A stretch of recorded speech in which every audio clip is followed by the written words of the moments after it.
بسم الله الرحمن الرحيم.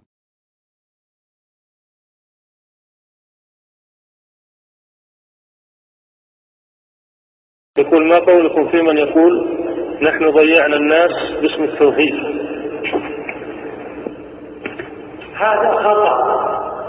التوحيد هو الذي يجمع القلوب ويوحد الصف ويجعل أمة واحدة.